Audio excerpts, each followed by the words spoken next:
Hello dear students of class 10th. Welcome to English literature class. And now I am going to start the chapter My Greatest Olympic Prize. Chapter number 9, written by J.C. Owens.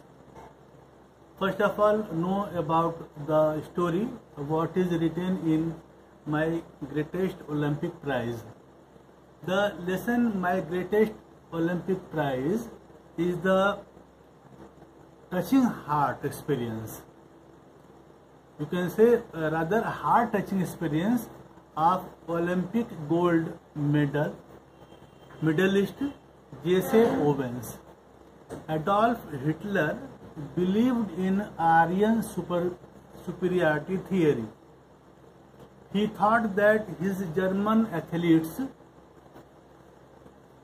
belonged to a master's race and they would perform better than other participants in the 1936 Olympic, which was held in Berlin. So nationalistic feelings were running high. The American Negro athlete J.C. Owens was the American Negro athlete. Took 6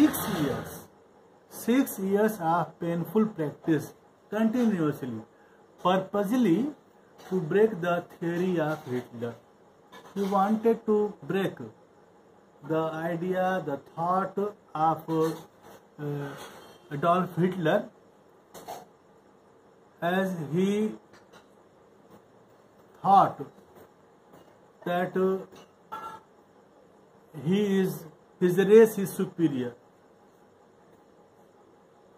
No one is equal to Aryan superiority. No one can challenge the Aryan superiority theory. The American Negro athlete J.C. Owens took 6 years continuous practice purposely to break the theory of Hitler. He had already made a world record in long jump in the last year. So he expected to win the gold medal easily this year.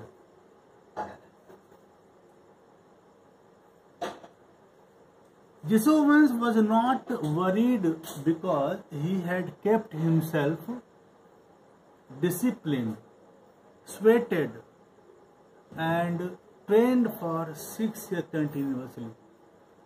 While going to Germany, he was thinking of winning 1 or 2 gold medals. He had pinned his hope on the broad jump.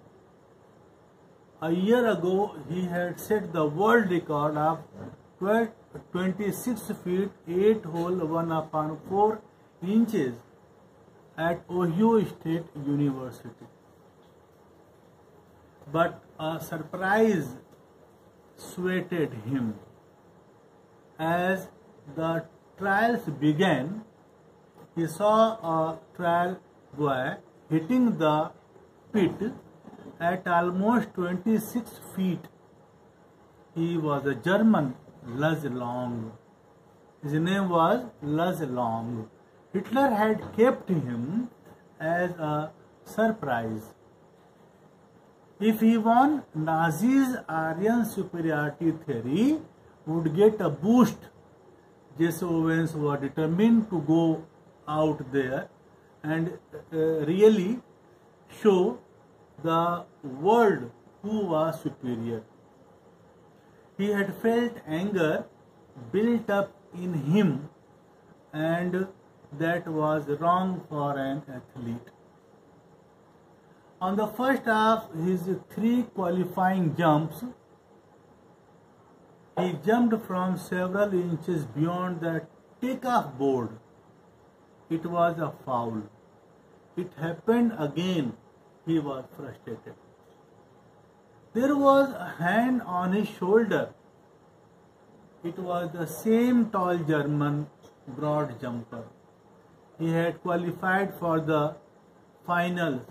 He shook hands with Jesse Owens and introduced himself. The African American athlete reciprocated. Luz Long asked him how he was. He had seen him committing fouls. All that was a shock because Jesse should have qualified easily. They talked it over. Long reassured him he did not believe in the Aryan supremacy matter. He was an inch taller than Jesse Owens, had a lean and muscular physique, blue eyes, blonde hair, and a handsome face. He, pointing to the takeoff board, suggested to Owens to draw a line a few inches in the back of the board and take off from there. He suggested Jesse Owens. Then he would not foul and would surely qualify. So he must be ready the next day. Jesse Owens was no longer tense. He did as suggested. He qualified. That night he went to Long's room to thank him. He gave all credit to the German. They talked for 2 hours about various things. They became true friends, though they were rivals. Luz Long broke his own record that inspired Owens to do his best. He jumped 26 feet 5 pounds 16 inches. It was an Olympic record. Luz congratulated him. The Führer glared at him from 100 yards away. They struck such a great friendship that if all the gold medals and cups were melted down, it would not be sufficient for the plating on the 24-carat friendship. The motto of the Olympic Games is that it is not important to win, but to participate. Conquering is not as important as fighting well. Luz Long was the best example for this philosophy. This was all about this chapter, my greatest Olympic prize. Stanza wise, I will explain it in my next video. Thank you so much.